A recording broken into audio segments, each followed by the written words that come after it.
I have a talk of Ivo dos Santos. He's a PhD student that is working with Paco. And he's going to talk a bit about assessing the impact of trace element contamination in the physiology of seabirds along the Portuguese coastline. Yeah. Thank you, Jose. So good morning, everyone. I'm Ivo, and today I will share the findings of our research on the impact of trace elements on the physiology and health of seabirds breeding along the Portuguese west and south coasts. So as we all know, the increase in the anthropogenic activities has released tons of compounds into the environment. Activities like mining, refining, and smelting activities and the fossil fuel combustion are responsible for the exponential growth and increase of mercury on the atmosphere. Additionally, the intensification of industry and agriculture have also contributed to the rise of other trace elements, such as zinc, lead, and also iron, copper, which are used as fertilizers. And of course, the growing urbanization in coastal areas and the increase of the number of fishing vessels operating in the seas have also risen some elements of other trace elements. Zinc and copper, for instance, are used in anti-fouling paints and as ship scrubbers, so they are highly released from the fishing vessels to the sea.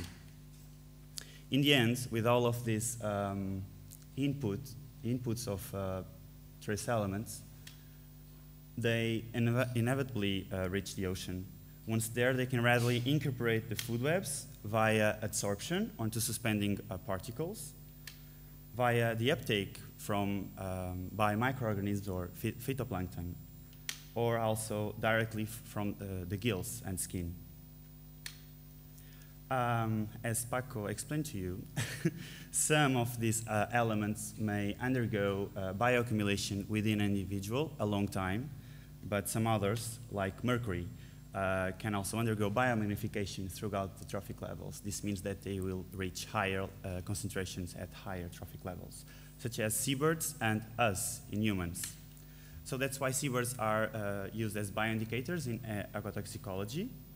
As top predators, they can respond to changes in lower trophic levels, and as long-lived animals, it means that they can accumulate contaminants over long periods of time.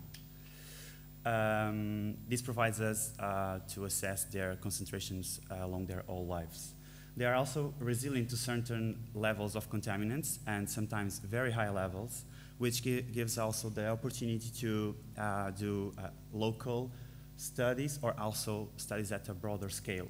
For instance, during breeding season, they are more restricted, so we can analyze their contamination through blood at a local scale, while during the non-breeding or during the post-breeding migration, they will accumulate other levels of contaminants.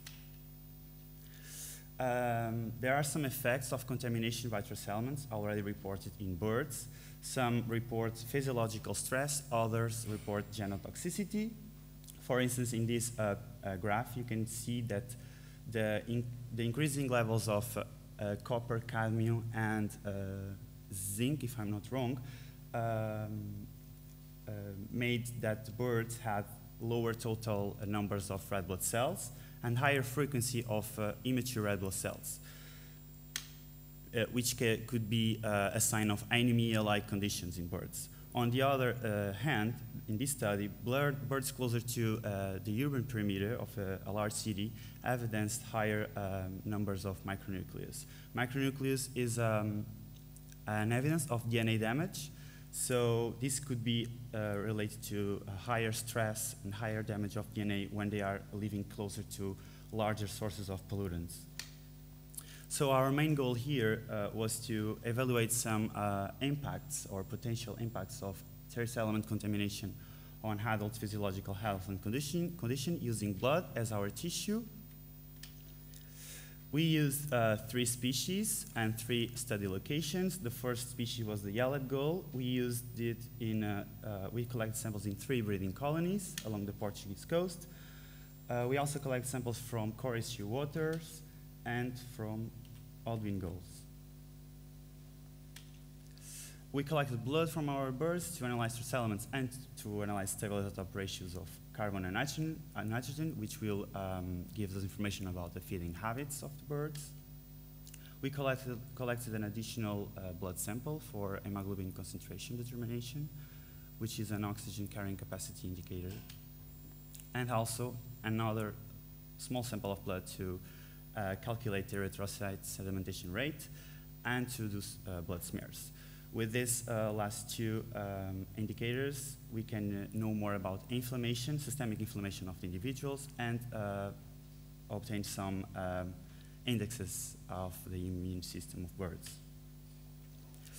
So first, since we had a lot of elements and two isotopic ratios, we computed a discriminant analysis to know which of these variables were most important to discriminate our 5 groups. We identified that mercury and selenium were the most important elements to separate albain gull and Kerry Schutten from the remaining groups, especially those on the left side of the graph. Another trace element we found quite important to highlight here was lead, which partly segregated the urban dwelling population of yellow-headed gulls from all the remaining colonies. And of course the carbon, which helped to separate the other population of yellow-headed gulls in Berlenga. So this indicates a quite different profiles in trace elements and also in feeding habits of these groups. So, analyzing the toxicity risk of our individuals, first with mercury, we saw that 25% of our individuals were in moderate risk of mercury toxicity, so above this 4.8 micrograms per gram. This is in dry weight. However, 87% of the adults were vulnerable to mercury-derived eco-physiological impact, so above the 1.2 micrograms per gram. It's also always important to consider selenium when we analyze mercury, especially in blood. So regarding selenium concentrations, we found that Kerry Schutten and albain gull exhibited higher concentrations than yellow-headed gulls overall. While specifically the urban dwelling yellow gull, here represented in orange, exhibited low values of selenium, below 10. But if you look at the other graph, they also exhibited low levels of mercury. So when doing our selenium-mercury ratio, we can see that there's an overall protection against mercury toxicity. Considering the ratio that it was recently outlined as the selenium-mercury relationship that is needed to effectively demethylate methylmercury, which is a 4:1 ratio and not exactly a 1:1 ratio, the most to detoxify methylmercury, that is the most organic toxic form of mercury in our tissues, our results suggest that there is an overall effective protection of against mercury toxicity in all our individuals, despite very disparate mercury and selenium concentrations. However, when looking at lead, we found that 13% of our individuals, and all of them were urban dwellers, surpassed the lowest benchmarks of lead reported to elicit inhibitory effects in this enzyme. This is ALAT enzyme. This study was carried out in Baltic Isles in the Arctic. And all our individuals, all yellow-headed gulls breeding in the city, or at least almost all, exceeded this threshold, 0.24 micrograms per gram, which was the threshold reported to had some effects on this enzyme. This is a very important enzyme because it's essential in the initial steps of heme synthesis. Heme is a precursor of hemoglobin necessary to bind oxygen. So its inhibition occurs due to the replacement of zinc by lead during this process, and zinc is highly required for ALAT activity.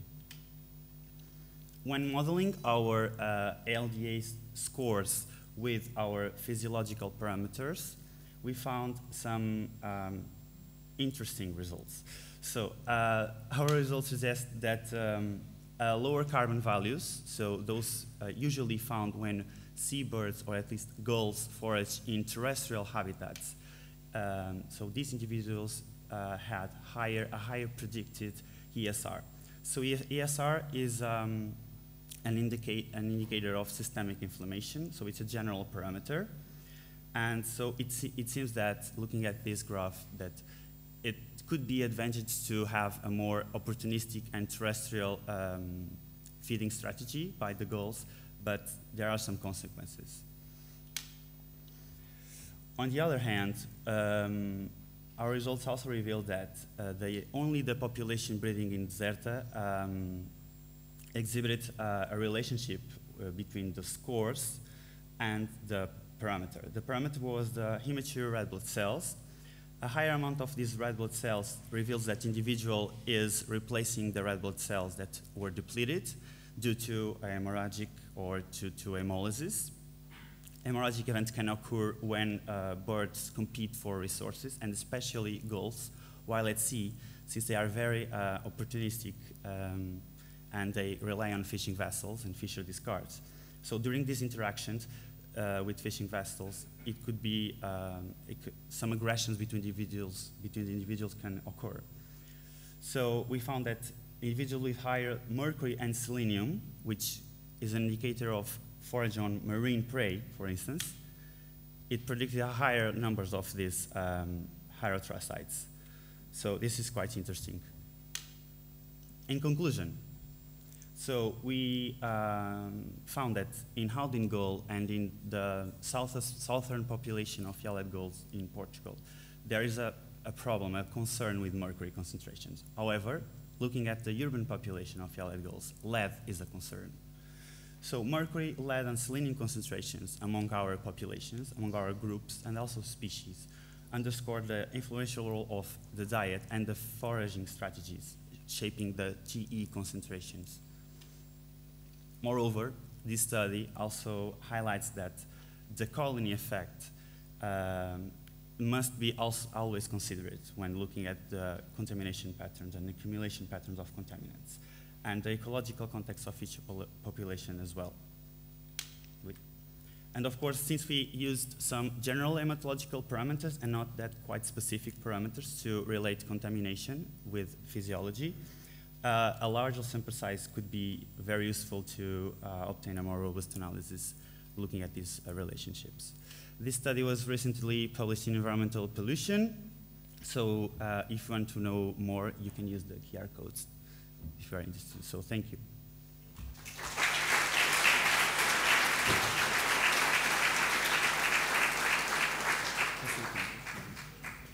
Thank you, Ivo. You have time for 1 or 2 questions.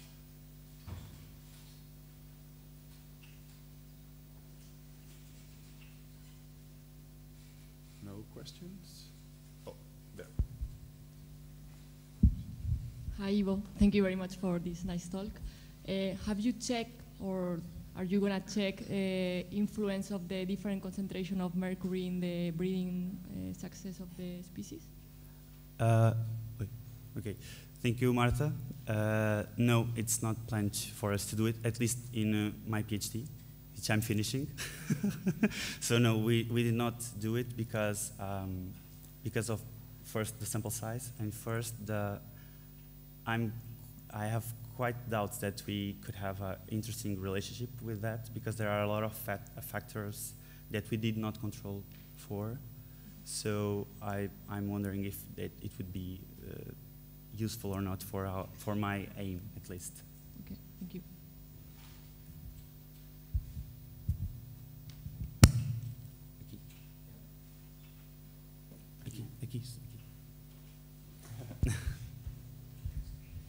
I've seen the urban gulls are exposed to high PB, lead. So they gather this from the deposition of the lead from exhaust on their food.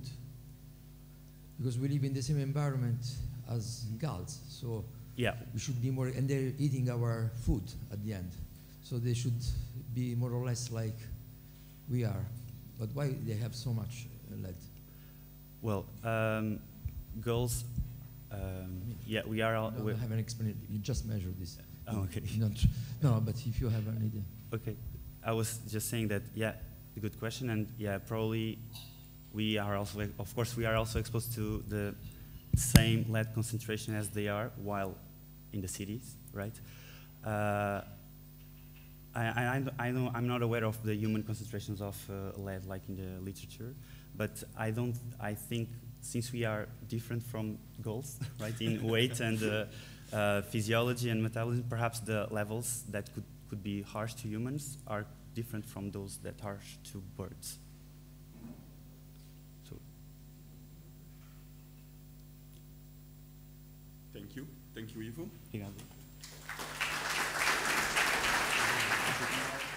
Keeping with the team, we have Prescillia. She's also a PhD student of PACO. So as you can see, we are within the team, within the group. So Prescillia is going to talk us a bit about PFAS and mercury in seabirds from metropolitan and France. Yes. Thank you. Thank you. So thank you for the introduction. So I will speak again with mercury. So I am PhD student at the Liens and CEBC laboratory. And today I will present a part of my PhD on mercury in seabird with a large-scale study in French. But first, what is mercury? Paco already introduced the subject, but I will do it again. So mercury is a natural trace element naturally present in your environment due to forest fire or volcanism, for example. But the atmospheric anthropic emissions have increased since the industrial revolution due to industrial processes and the gold mining, for example. And we know that humans can have human toxicity, is well described. Paco present already the effect on human. And mercury is always considered as a major public health concern, according to the World Human Organization. So it's for that the Minamata Convention was set up to try to regulate mercury atmospheric emissions. Since that, the concentration were stable and they are now decreasing. But what about the biota mercury concentration? Actually, they not always follow the same trend, probably because it's under complex processes not really understood and, so it's not really understood and there are different divergent trends. So it's for that the Minamata Convention called for more biomonitoring multi-bioindicator species with different foraging ecology in different ecological niche at a global scale to better understand the contamination in this kind of species like turtle, marine mammal, or seabird. So they already present why seabird is really interesting to study for ecotoxicology, because over time mercury is accumulated in organisms and apex predators can present very high concentration due to the biomagnification processes. And as they are already present, they have impact on seabird, like on the physiology, the reproduction, the behavior, and they can lead to the mortality of the individual. And it's for this that the seabird has really good bioindicator species. They are colonial and philopatric species that can make easier the study. They are large-scale distribution, providing information on the spatial scale. They have different feeding ecology, providing information on all the trophic food web, and they can tolerate tolerate contaminant with sublethal effects. So it's for this that we want to focus on seabird because they are really interesting. And actually, what we know about mercury and seabird in French, even if the France is the second largest exclusive economic zone in the world, with many islands, actually, like Paco presents, the focus was mostly in the Subantarctic island and Antarctica, with more than 30 species described for mercury. After that, they focus also on the French tropical island, with many species, 20 species described for mercury. But actually, what we know in metropolitan French, close to us, actually, the focus was mostly in gull species, in few sites in the Atlantic coastline, and we know nothing about the Mediterranean French coastline and in other species. So we need a large-scale study in metropolitan French to better understand the contamination in the coastline close to us. And it's for that, to fill the gap, we sample 33 sites in the Atlantic coastline, but also in the Mediterranean coastline, from 4 marine subregions, the English Channel and North Sea, the Celtic Sea, the Bay of Biscay, and the Mediterranean Sea. And we have 9 seabird species at the Chick statue, providing information at the short and local short spatial and temporal scale, and mostly Lauridae species, but also you can see European shag, northern gannet, but also the Scopoli shearwater. And what we did, we take blood sample and we analyze mercury and isotope in the red blood cell. And what we want to know is what are the concentration of mercury in the French community and what is the health risk associated to this concentration. After that, we want to know what are the main drivers of the mercury concentration in seabird, using marine subbrasion, the species, and the trophic ecology. For the last one, we use stable isotope, using the nitrogen to provide information on the trophic position, and the carbon providing information of the foraging habitat with higher value providing, indicate more marine diet intake. So we expect that higher trophic position lead to higher mercury concentration, that was already described, and the use of marine feeding habitat can also lead to higher mercury concentration. So first, what is the health risk associated to the concentration? To do that, we use toxicity threshold defined for adults by Ackerman. So they have the no-risk category, that is the lowest concentration described for mercury, and the low-risk category when the physiology, the reproduction, and the behavior is impacted at the individual level. And finally, when the reproduction is more severely impacted, you have the moderate risk. So this is the result. So each line is for each species in each colony. So I will not go in detail, but what we can see quickly is that most of the individuals are at no risk or low risk category, with more than 74 individuals that they are at no risk and 25% of the individuals at low risk. We have only 3 individuals that they are at moderate risk. So what we can conclude about mercury is that the concentration seems to be safe, but we need to remember that these thresholds were defined for adults, and the sheep can present a different toxicity, especially during this growing phase that is a critical phase of the life cycle. And also we know that sublethal effects were reported at concentration below this no-risk category, like in the chick of lesser black-billed gull, in the energy metabolism, but also a change in the oxidative stress for the Scopoli shearwater. After that, we want to know what are the main drivers of the mercury contamination in seabird. So to do that, we focus at the community level with free marine subregion on the Atlantic coastline, and we had 5 species with different feeding ecology, the generalist coastal species, 2 generalist species using both coastal and pelagic habitat, and finally 1 species that is a specialist on coastal species. And we use trophic ecology processed by stable isotope. So what we want to know is to link mercury to a nitrogen value, that is a proside of the trophic position. And what we see is when you have higher trophic position, you have higher mercury concentration, like the great biped gull in green in the graph, compared to species like the herring gull that they can have lower trophic position and they have lower mercury concentration. After that, we wanted to do the same with carbon, but actually nitrogen and carbon are very correlated, so it was not possible to include both mercury, nitrogen and carbon in the same model. So what we did, we take the first relation between mercury and nitrogen value, and we extract the residual of this first relation, and we explain the residual variance by other parameters, like the feeding habitat, processed by the carbon isotope value, the species, and also the marine subregion. And we saw that the best model includes all of these variables and explain more than 40% of the residual variance. So first, about the feeding habitats. So for most of the species, we have a weak negative effect. The mercury partial residual were that had a few correlation with the carbon isotope value, but only for the great biped gull we saw a strong positive association between mercury partial residual and the carbon value. We think that we can see this correlation for the great biped gull because it's a generally coastal species using both coastal and pelagic habitat compared to the other species that we sampled. After that, we wanted to look, when we remove the variability explained by the trophic position, can we see a difference between species? Actually not. when you don't have you remove the trophic position of the species, you don't have different on mercury concentration for this species. And we did the same for the spatial variability on the Atlantic coastline, and we didn't see any difference. The concentration of mercury seems to be uniform in the Atlantic coastline. So what we can conclude about that is that the main driver of the contamination of mercury on seabird is the trophic position.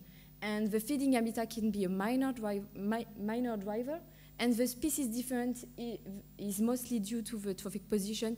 With species with higher trophic position lead to higher mercury concentration. And we didn't find spatial variability on the French Atlantic coastline. But my PhD is also focusing on PFAS and not only on mercury. So it's for that today I will present a little bit PFAS and some work that we are doing on PFAS. But what is PFAS? PFAS is the poly and perfluoroalkyl substances, a family of more than 10,000 molecules, that maybe you know them with the name of forever chemical because they are really persistent in your environment. You can find them in many everyday products, and they are produced by humans. Like you can find them in outdoor clothing, fast food packaging, cosmetic, for example. And we know that they can have human toxicity, and now more and more study in lab conditions, but also in wildlife, they show impact on the reproduction and the physiology. So less than mercury, the PFAS receive very few attention in French territory, with only few species described in Subantarctic Island and Antarctica, and only one site in French for gull species were described for PFAS.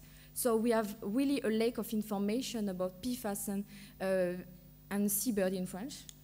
So it's for this that my PhD is a part of the Toxibird project to have a better understanding of the PFAS contamination in seabird. So one part is to describe the PFAS contamination of seabirds in metropolitan French with a large-scale study, like for mercury, with 9 species along the French and the French coastline, Atlantic and Mediterranean coastline. And we have a large-scale study also in overseas French territory with more than 20 species to describe for PFAS from Saint-Pierre-et-Miquelon, French Guiana, but also Subantarctic Island and French Antarctica. So it's part of my PhD. I don't have all the results today to present to you. I have few results. If you want to discuss, I am very open to discuss with you. And maybe I will present the result at the next Seabird conference, hopefully. And all of this work will not be possible to all the institutions and persons involved in this project, so I would like to thank all of them, especially one person that did field work, a lot of field work for us, and my supervisor, of course. And finally, I would like to invite you to see your paper that is in press on this topic. And if you have any question, I am very free to ask, to answer to you. Thank you so much.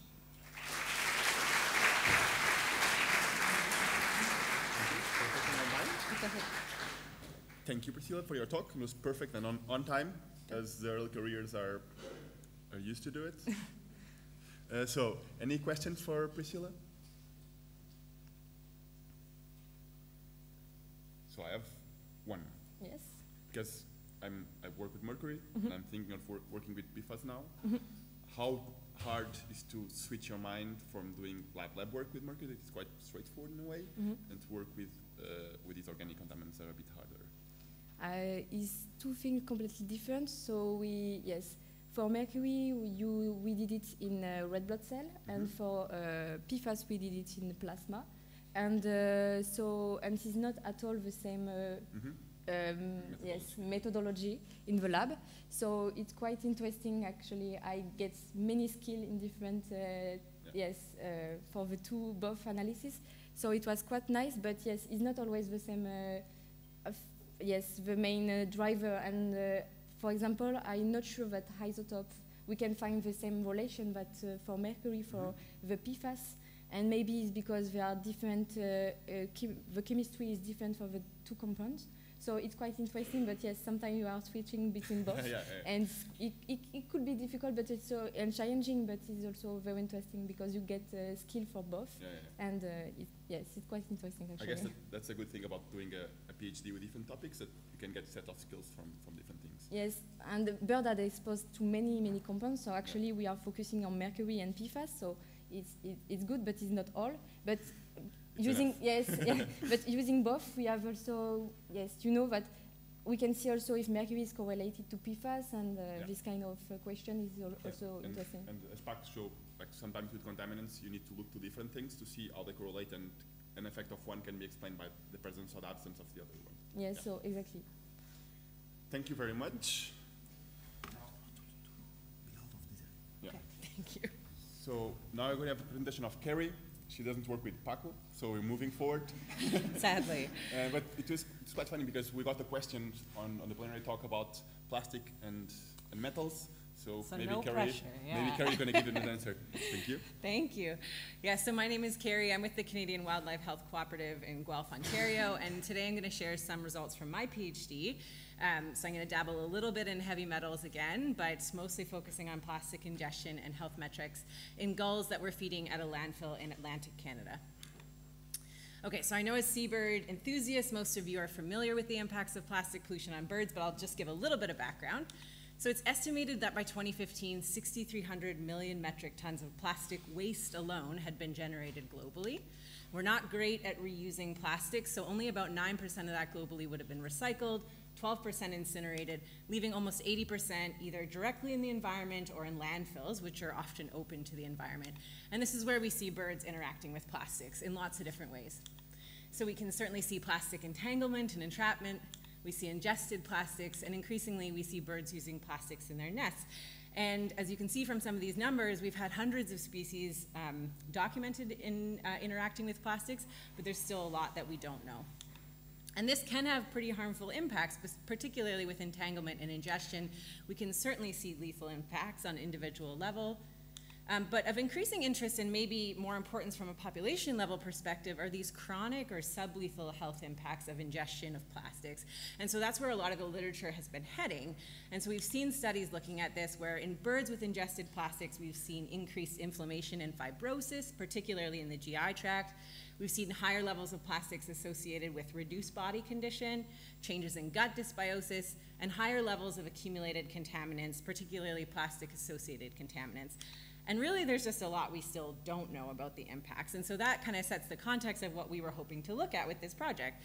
So I'll introduce you to our study site. We were over on the coast of Atlantic Canada and Newfoundland, so across the Atlantic Ocean, based at a landfill where these gulls are foraging. So this landfill is like many open-air landfills in Canada. It attracts many gulls because they're opportunistic scavengers, and it's a great, easy food source. So in fact, at this site, we can see upwards of 30,000 gulls in a single day. So, and unfortunately, for the gulls and for this landfill, it was built right next to the international airport. So there's actually an enormous concern with airstrikes and airplane safety. And as a result of this, the city has been tasked with reducing the gull population. And they do this through a lot of non-lethal deterrent measures, but they also do have a federal permit to have a culling program every winter where they cull a small number of birds as part of this kill to scare program. So we worked with our colleagues at Environment Canada to collect these carcasses, and we're actually building off 2 previous studies at this site that have looked at plastic ingestion in birds. Okay, so our first overall objective was simply to look at ingested plastics, and we had 4 gull species included. So we had American herring gulls, glaucous gulls, great blackback gulls, and Iceland gulls. And here we looked at ingested and retained plastics greater than 2 millimeters. And we also wanted to look at the relationship between this ingested plastic burden and several factors. So we looked at demographic characteristics, and particularly we just focused on herring gulls and great blackbacks because we didn't really have many of the others represented. We had immature and adult as our age class, with immature birds being 3 years or younger, and then we had sex, and the U stands for unknown. In some cases, the carcasses were just too autolyzed to really sex them appropriately. We had 3 collection years, so these were always culled in the non-breeding or winter season. And then in terms of other health metrics, we looked at presence, absence, so this was a yes-no variable of just gross gastric lesions. We looked at heavy metals in the liver, specifically focusing on cadmium, lead, and mercury. And then we used a scaled mass index to look at body condition, which I'll explain a bit more shortly. All right, so we had 105 gulls collected over these 3 years. As you can see, they were mainly herring and great blackback gulls, and each had a necropsy performed by a veterinarian, which was myself. And to look at ingested plastics, we use this stomach sample, which is just the upper gastrointestinal tract, or the gizzard and the proventriculus. And we sieved out and retained all the plastic that was greater than 2 millimeters, and we categorized that by standard techniques. Then we looked in the liver, specifically at mercury, lead, and cadmium. We've had some great introduction to that today, so I won't focus on it too much. But these, again, these are non-physiologically necessary elements, but they've also been associated certainly with health impacts in birds, and as one member mentioned, they've also been associated with plastics in the past, so that's why we focused on them. And then for body condition, we chose a scaled mass index. This is a bit more of an objective measure of body condition because it takes into effect allometric effects of scaling, and so it's not just mass, but it gives us a continuous variable that's sort of a ratio between a body measurement and mass. And so for our birds, the wing chord length was the most appropriate measurement. All right, very briefly looking at our stats, we had 3 plastic response variables. So we looked at just yes, no plastic, but also plastic abundance and plastic mass.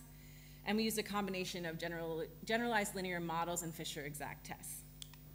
Okay, looking just at our general results, you can see these birds ate a lot of plastic, probably not surprising when they're feeding in a landfill, but overall, on average, about 80% of these birds had retained plastic in their stomachs, ranging, for those birds that had plastic, between 1 and 50 pieces of plastic. And I just wanted to point out it's not just plastic ingestion these birds are at risk for. So this photo was taken, this is from our local newspaper. This bird was trapped in a plastic bag just outside the dump, and actually one of our 105 birds was also trapped in a plastic bag at the time it was trapped. So when we attract these birds to polluted areas, they do have these different risks.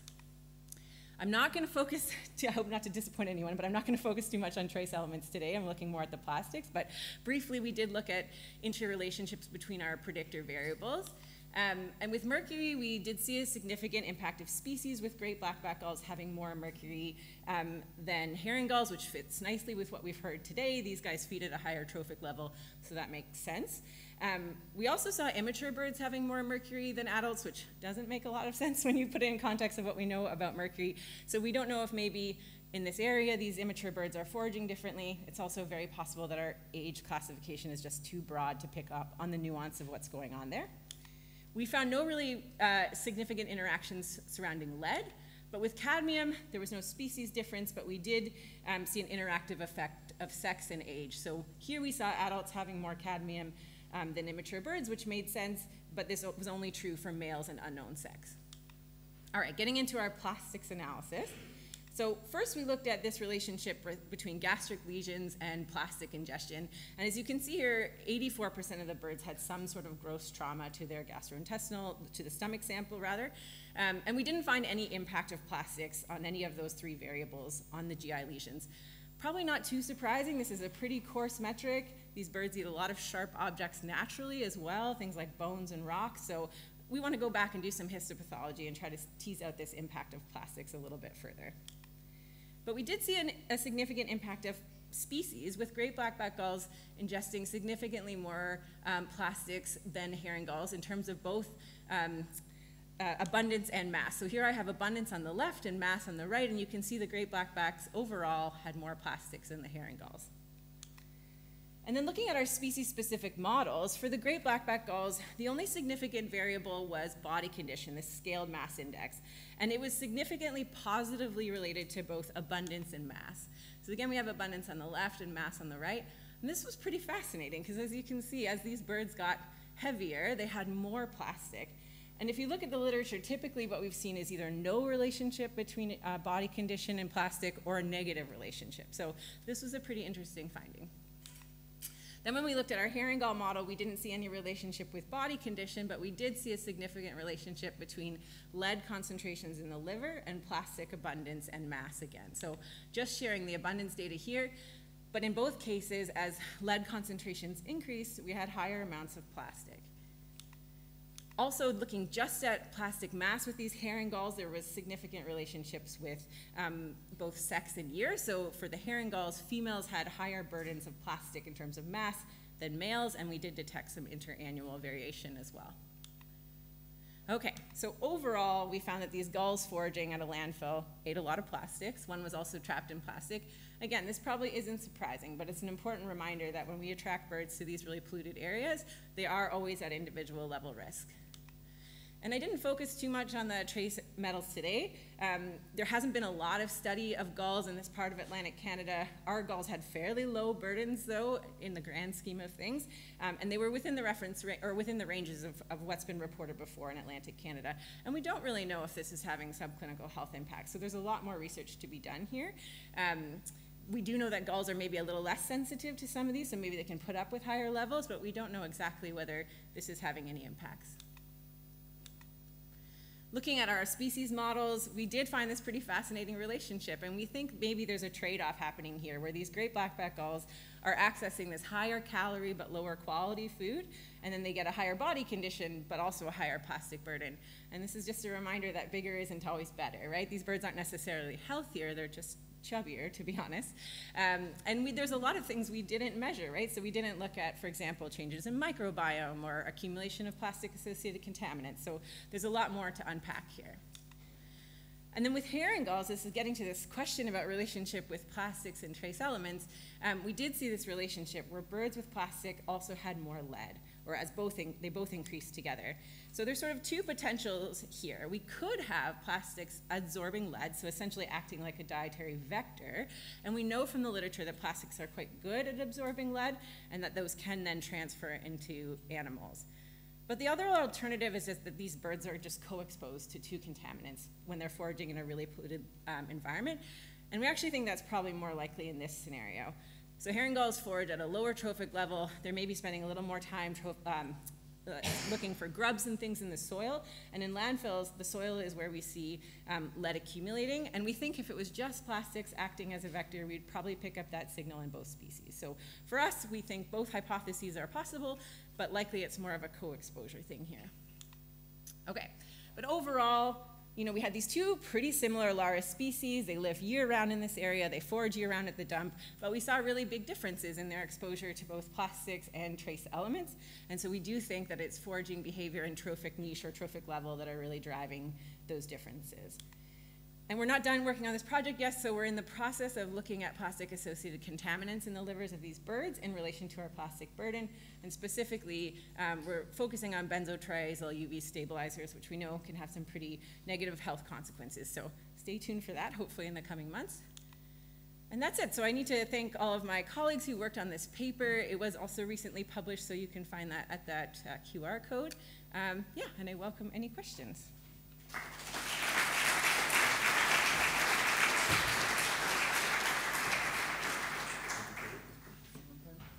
Questions?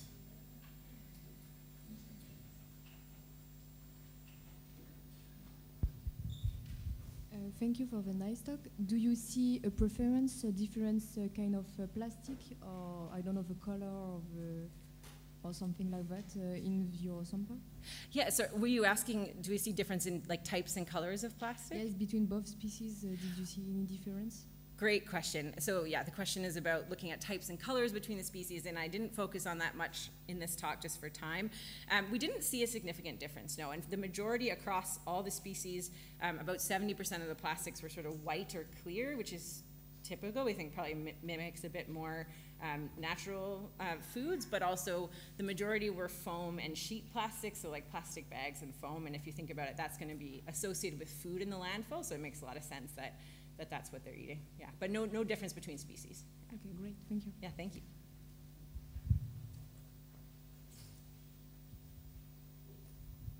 Hi, Kerry. Thanks for the great talk. I was just curious, when you looked at the plastic, you were looking only at the upper part of the digestive tract. Have you considered what goes through? Because, I mean, these gulls are very good at throwing up everything, so you're getting a little picture, but it's maybe not really the amount that are accumulating. Yeah, that's a great question. So we do think a lot about these birds. We like to say they have high throughput of plastic because they regurgitate a lot of it. Some of it does pass through. So what we're looking at in the stomach really is just a snapshot in time, and it's maybe not a perfect metric. We do still have all the distal intestinal tracts to look at microplastics in. So if anyone wants to do a study with Jen, you can probably use my samples. But we haven't looked at the whole picture in them yet. And I think in some ways, like, they're great sentinels for plastics in a lot of ways, but because they're not retaining it the way fulmars or other species do, that's not quite the same picture. So, great point. Okay. So, perfect. Thank you very much. Thank you. Okay, Kerry. thank you.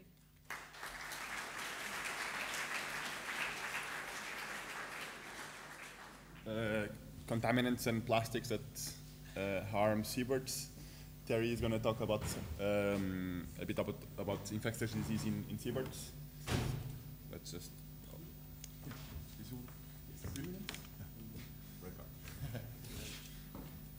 Try to sit in that area. Yeah.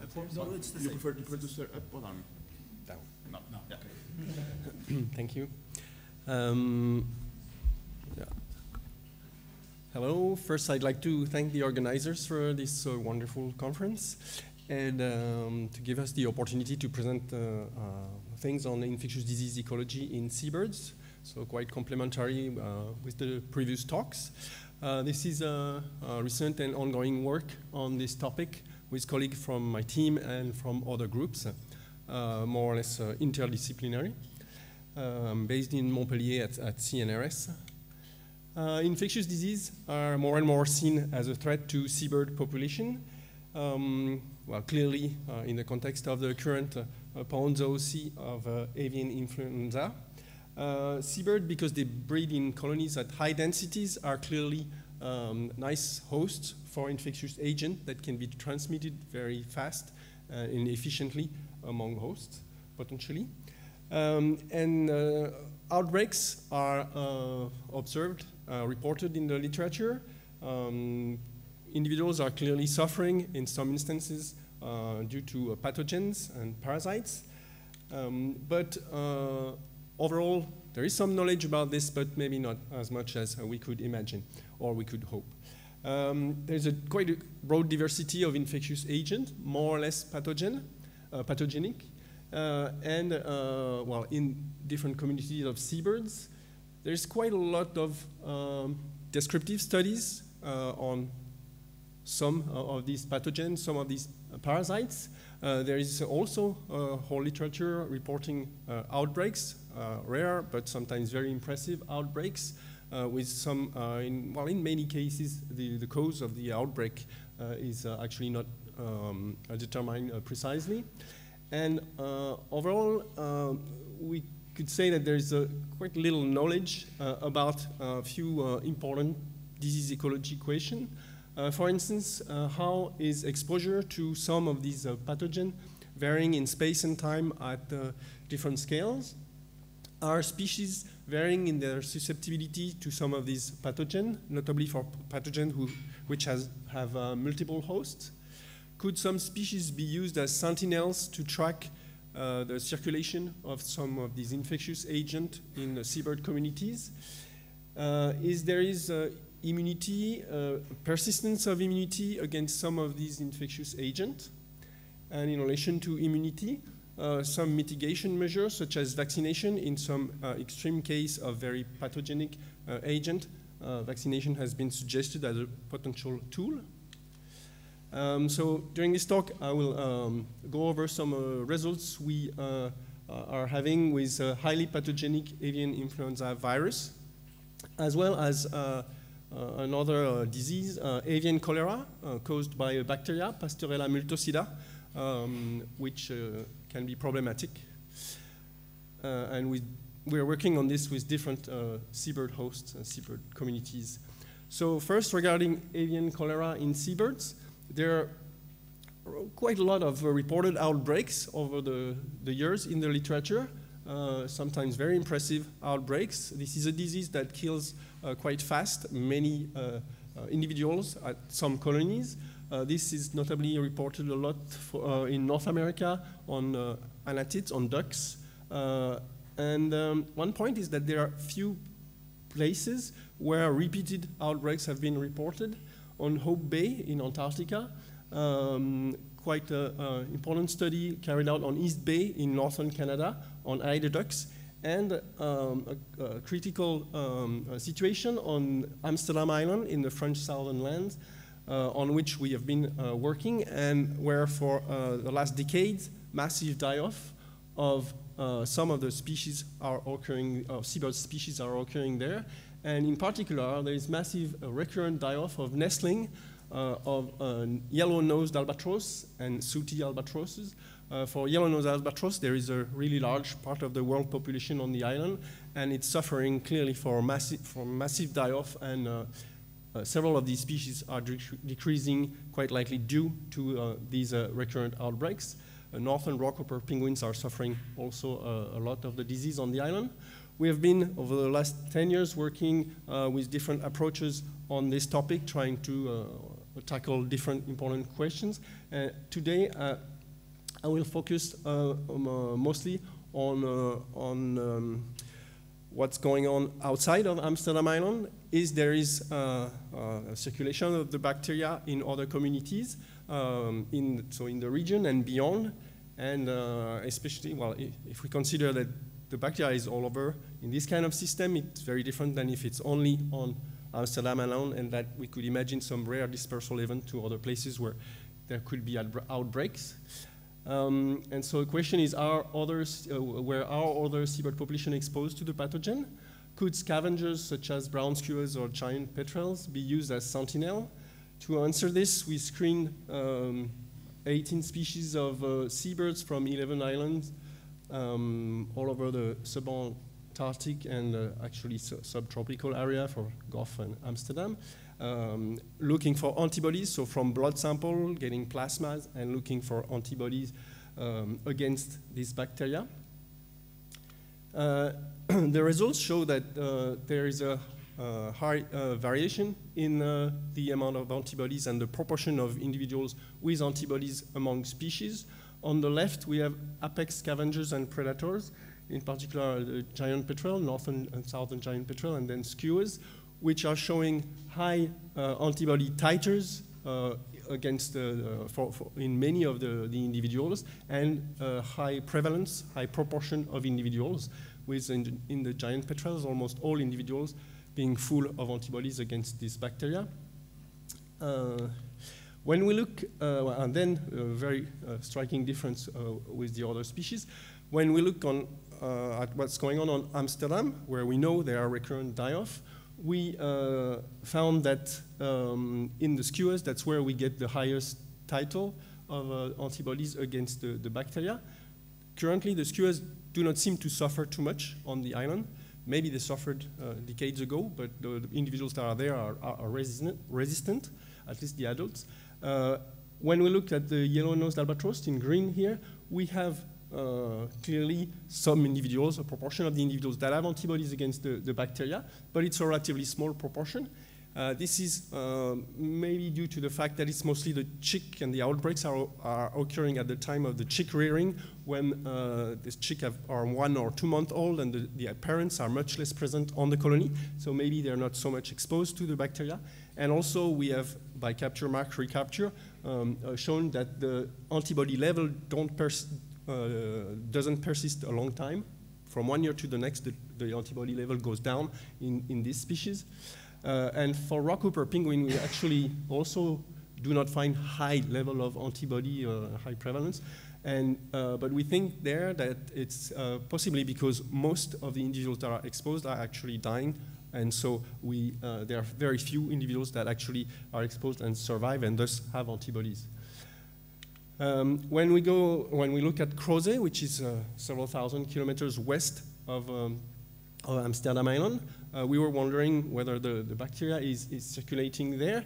If we look at these, those that could actually be used potentially as sentinels, we can find, like skuas, we can find that they are exposed to the bacteria, but we don't know where they are exposed. They are breeding there, but maybe they are getting exposed quite far or on other site when they scavenge, for instance.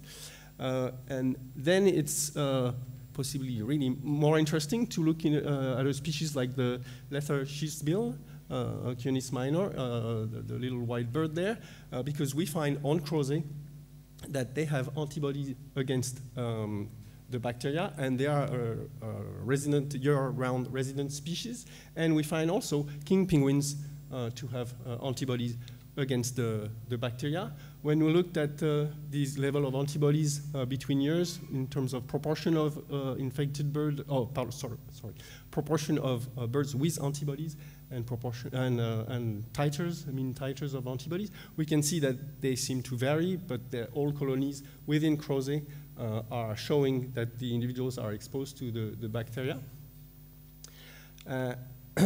So these are clear results, but they actually raise quite a few questions. Important: is it the same strain as on Amsterdam Island? Basically, is it a potentially very pathogenic strain, but the local conditions are not making it pathogenic on the local host species? So could it emerge as a threat if there are changes in the conditions, if we can have a warmer climate in Crozet? And and also we could have a difference, of course, in the sensitivity of some of the species to the bacteria in terms of pathogenicity. Another question to interpret some of the results is that there could be strong variation among species in the temporal persistence of antibody level, which I already mentioned for the yellow-nosed albatross, which could explain, for instance, that giant petrels, maybe once they get exposed once to the bacteria, they mount antibody, and this level of antibody stays for many years, or maybe they get re-exposed several times by their scavenging and predatory habits. For the other species, some individuals may just raise the response and then it could go down relatively fast. So this is something that has to be kept in mind when we look at antibodies, which is different when we look at other data, such as direct PCR detection or culture of the bacteria. Now let's switch to another disease, quite dramatic disease also, the highly pathogenic avian influenza that led to massive die-off in Europe and North America since and in 2022 in Europe in particular, but then in South America, and which reached Antarctica last winter. Key issue in terms of epidemiology, on top of the massive loss of birds that we can see and record, is what proportion of individuals have been infected on a colony where there's an outbreak that occurred, and have some individuals developed immunity, and for how long? Are some of the individuals actually protected now after having suffered and survived through an outbreak on a colony, and what proportion of them have done that? So these are, I think, important questions in complement to questions about how the agent is actually dispersed between colonies. And so to look at that, in collaboration with the team of David Grémier, who has been working for quite a bit of time on gannets on Roosic Island in Brittany, we have been screening the plasma of gannets for antibodies against the H5, so the potential virus strain responsible for the Ponzo-OC, 2 years following the clear outbreak that occurred in 2022 in that colony, as well as in other colonies in Europe, as nicely reported in the Lane et al. Paper 2024. And in that paper, they had reported the important result that the phenotype of individuals had changed when they were infected. There was a high proportion of black eye individual on the colony. So we sampled this type of individuals. So what we found is that a high proportion of these individuals had antibodies against the avian influenza H5 1 year and 2 years after on the colony. And when we looked at whether these antibodies were actually could neutralize the virus, we found that those that had high level of antibodies through the ELISA could seroneutralize the virus. So these are important results in terms of epidemiological implications. Third illustration that I wanted to make, but maybe I'll go very fast through that, is about back to avian cholera, where we actually, in this case of recurrent outbreaks, have tried vaccination, and over the last 10 years, we've been looking at the dynamic of the response and using a vaccine, a second version of the vaccine, we're getting a long-term response that is interesting, but results that are less positive than we thought. And this is, we think, in part due to a strong interaction with rats that are not helping at all the situation. There's the brown rat eradication program that occurred this year on Amsterdam Island, and we are following this in details in terms of implication for the epidemiological dynamics. In conclusion, I'll go briefly. Pathogens are present in seabird colonies, some with higher importance than others. There are many to look at. There are screening tools that exist and that can be used. I've mentioned mostly serological tools. Mathilde is working on this on avian influenza in other locations and so on. And you will see in the next talk by Amandine Gamble on this topic. Other tools are quite important as complementary tools, notably to look directly for DNA, for instance, of infectious agent. And you can encourage you to see Tristan Braley's poster on this topic, where he has a tool that can screen many samples at once. Phylodynamic approaches based on the sequences and analysis of sequences of samples of pathogen are important. Augustin Clessin is working on this in our group. Other conclusion is that introduced species may be playing key role in these dynamics. Potential mitigation measures exist, but they need more work, and there is a need for more integrated approaches. And I thank you for your attention.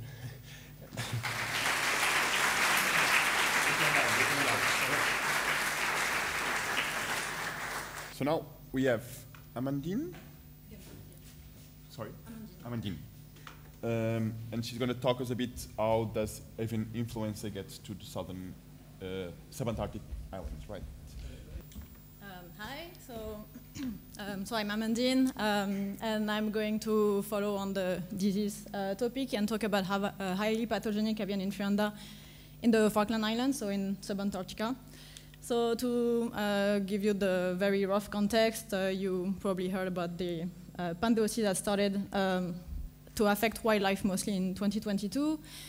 We had big outbreaks in Europe, as Thierry mentioned, with the gannets. Eventually, it reached Northern America, spread southwards towards South America. And so end of 2023, it was at the southern tip of South America. And I was getting ready for my fieldwork in the Falkland Islands, which are just in front of the heavily affected sites in South America. So we were bracing ourselves for a potential outbreak. And besides what we could potentially do while there, we had two, I would say, key tools in our pocket. The first thing is that we had been conducting some epidemiological surveillance in wildlife in the Falkland Islands for a few years. So we had a good batch of historical samples. And we also have, which is quite unique for Subantarctic Island, a permanent civilian population there. That is living or scattered all over the archipelago, and that is really involved into looking at what the wildlife is doing, and so that was very involved in HPAI, so highly pathogenic avian influenza surveillance. And like you're probably aware that for the seabird, regarding seabird communities in the Falkland Islands, we have big populations, notably of black-blood albatrosses, also penguins, and other typical subantarctic seabirds. Some of them are very important from a conservation point of view because, for instance, for the black-blood albatrosses, we have 2/3 of the world population on the archipelago. So what was happening concretely during that year where we were expecting the outbreak to come, the vet services in the islands, who are mostly dealing with farming usually, set up a program where if anyone saw a dead bird, so not any random dead penguin, but like an unusual number of dead birds, they could either report the dead birds or swab the dead birds themselves. And then those samples would be screened in the Falkland Islands at the hospital for H5N1, so the causative agent of the diseased avian influenza. And then it could be sequenced. And so what happened during the last summer, we had about 200 suspicious cases, so unusual amount of dead birds. About 100 sets of swabs were tested for the virus, and we had the first case detected in a fulmar, which is not breeding in the Falklands, so that was a bit of a surprise, but it does transit not too far from there, in Stanley, where we have the biggest population of the island. So that was not a surprise that our first case was where we had the highest surveillance effort. But then we had more cases coming, so we had another fulmar, some albatrosses, some skuas, some gentoo penguins. And in orange here we have what I call the sporadic case, so it's just 1 or 2 dead birds and that's it. And in red, that's the outbreaks. So that's where we had evidence of local transmission with increasing number of dead birds, reaching hundreds or thousands within a few weeks or a few months. And so from there, what we did is we set up investigations in the field. So we did that with the help of Falklands Conservation, with doing monitoring of the wild bird there, and with two amazing field assistants. So Augustin was a PhD student working with Thierry, and Julia was a master student who shuffled all of their fieldwork plans to just go wherever someone would say there was something weird happening. So they went to Steeple-Jason, which is this island in the northwest where we had the big outbreak in black-browed albatrosses. And so what they would see is things like that. So you have lots of empty nests, and if you look a little bit more into the details, empty nests in the middle, then you have nests with all flat carcasses, then fresh carcasses, and then healthy birds. So we really have that centrifuge spread of the virus from one nest to another. And there were very, very few symptomatic birds, and it was quite subtle if you're not used to work with albatrosses. It looked like that. So I wasn't, doing the usual head checking that you might have seen on some other videos with terns or gulls, but just looking not healthy. And there's so very few of them, so it looks like either they're looking healthy or they're dead. And so let's see if we can get more information on that. But also on the side, besides the albatrosses that were dying, we had obviously very happy scavengers that were finding lots of dead chicks to forage on, and also a few dead adults. So doing this investigation and sampled more dead birds, they found that the rockhopper penguins were also affected, which is not a surprise considering that they share the colonies with the albatrosses, but a bit of a surprise was that there were actually only a few. So there was a clear differential response between species. So then, okay, from there, the question is, kind of what Thierry mentioned, like we can see some of the birds dying, but how many of them were actually exposed? Are they mounting any immune response that can protect them for the future? So we decided to go beyond just screening the dead birds, like the surveillance program was based on, and instead look for all the species we could sample in the system. So that's all the species we sampled, and we categorized them into 3 different categories. We have the mesopredators, so albatross penguins that are mostly foraging at sea. We have a few anatids there that are vegetarian birds that stay close to the coast, and they're year-round residents. So we were interested also in sampling them to assess potential for maintenance of the virus over winter. And at the top of the food chain on the islands, we have our apex predators, so skuas, giant petrels, a few gull species. We also have striated caracaras, which are bird of prey, and snowy sheathbill, who are more like scavengers than actual predators, but they do eat the other birds. And so from those birds, what we did is we would also collect swabs from the healthy ones and do the same PCR and sequencing, but I will mostly focus on the bottom part, which is collect a blood sample and look for antibodies. If we find an antibody against, or some antibodies against avian influenza, we would test whether it was actually against H5. We would tell us, okay, it's likely H5N1. And we did screen in total about 3,000 samples, both from before and during the outbreaks on the islands. And that covered 15 species on 14 islands. And so we had lots of help from other scientists who were collecting samples, or owner of islands who welcomed us on the island to let us work there. So lots of people who contributed. Then in the lab, we sent all the samples to Mathilde and Thierry in Montpellier. We did the analysis. And then because we didn't analyze all the samples for everything, we did a bit of Bayesian magic for reconstruction of actual status of the birds, and that's Luke and Ellie at University of Glasgow who helped with that. So what we, if we go back to Steeple-Jason where we had an outbreak, what we could see is that, I'm going to show you maps, but just before I'm going to explain you the legend so you can follow better. If the point is blue, we didn't find any antibody, so likely the bird has never encountered avian influenza virus in its life, a happy bird. Then we have yellow ones. The yellow ones encountered some avian influenza viruses, but not H5. And the red ones had antibodies against H5. And so what we can see is that before the first case detection, which was late 2023, everyone is blue with a tiny bit of yellows in skuas. So they haven't encountered any avian influenza viruses in the past. except for maybe skuas during, let's say, winter migration might have encountered some non-H5 avian influenza viruses, probably somewhere else, so I would assume the other birds to also be positive. So anyway, we don't really care about that for now. But the idea is that we didn't have H5 before. So that's why I say if we find H5, antibodies against H5, we are pretty confident that it would be HPAI and not another non-pathogenic H5 avian influenza. So during the outbreak now, so that was at the peak of the outbreaks. So that was at the same time where Augustin and Julia were taking those pictures with all the dead chicks. All of our albatrosses and penguins are blue. There are a few red penguins, but most of them are blue. So blue means they have not encountered an avian influenza viruses. So what it tells us is that if you're an albatross, we know they're dying. So either they have managed to dodge the virus just because they were at the right side of the colony, or they met the virus and then they just died. We didn't have anyone that encountered the virus, mounted an immune response, and was here to be sampled. On the other side, we have the scavengers, so striated caracaras and skuas. We have the completely opposite picture with everyone fully seropositive for H5. So this tells us that they are highly exposed, so it's almost 100% for both species. Actually, the only blue points are chicks, so it's probably a chick that hasn't had the time to be fed on a influenza carcass yet. And so those ones are highly exposed, and when they're exposed, they actually survive. They mount an immune response, and when we sample them, we have those surviving birds.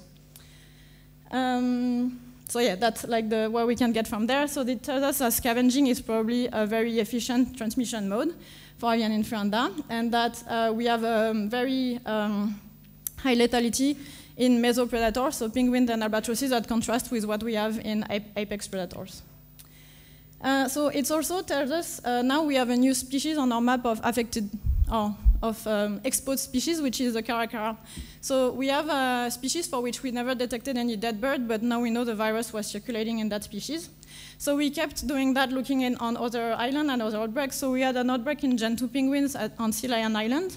And in there we found that it was also the kelp gull, dolphin gulls, and giant petrels. So we're in the same situation of like, we couldn't find any dead birds, but we found seropositive birds. We expanded again and looked at other sites, so including sites with no outbreak. And so here I'm going, so that's all the sites we sampled. So some of the sites had the sporadic cases.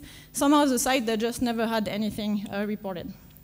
So here for this graph, again, if it's blue, it's seronegative for H5. If it's red, it's seropositive for H5, so we had antibodies against H5. And then the height is avian influenza antibody level in general. So if it's high, it's probably a non-H5 avian influenza. But look at the blue and red, that's the main ID. So that's the island where we had outbreaks. So as expected from what I just said, we had caracaras, giant petrels, the gulls, and skuas that were positive. We also have, and that's a bit of a side story, the steamer ducks that are positive for H5, but I'll go back to that very quickly in a few seconds. And then we saw a bit before, there are a few rockhopper penguins here and there that seem to be infected and mount an immune response. Now, looking at island with sporadic cases, we also had the same thing, and you might notice here this little, at the top, we already have the steamer ducks that were positive. So within the steamer ducks, we then look back at other ducks from 10 years ago. They already have antibodies against H5. So when I said before the virus arrived, there was no H5, it looks like the ducks have their own little thing happening with their own H5. We didn't detect any mortality before this year in those species, so we think it's a low pathogenic avian influenza that have been circulating in those populations. If we go back to our other species, so we have the same thing with the scavengers and a few rockhoppers that are positive. And what gets even more interesting is that on all the islands that were looking upon ERC, so we were happily going around with the usual biosecurity level, and we survived, and the bird survived. We had also lots of seropositive birds in the same set of species. So whether there were cases on the island that we missed, but the skua didn't miss, and there were maybe dead carcasses floating around that the birds would forage on, or maybe the birds did a little trip to Steeple-Jason, had a snack and come back. They don't go very far, so probably it's not the case for most of them, but just to say there are probably more cases or more movement that we're missing, and we did have the virus circulating on, in populations that then are on healthy islands. So overall, the virus was way more widespread in terms of species and in terms of sites that we would think just based on looking at the dead birds. And if we summarize what we are learning in the way the species are responding to the outbreaks, so that's a plot that summarizes the data from before with a focus on only the species that were sampled both before and after we had the incursion of the virus. So you can see again that before everyone was seronegative except for the ducks doing their things. Then when we look at after the incursion of the virus, the albatrosses penguins, they're still seronegative. It's not because they're not exposed, because we know they're exposed, they're dying, we found the virus in the carcasses. It's just that when they're exposed, they die. When we look at the apex predators, so mostly scavengers, we have the opposite reaction where they are heavily exposed and they do mount an immune response and survived.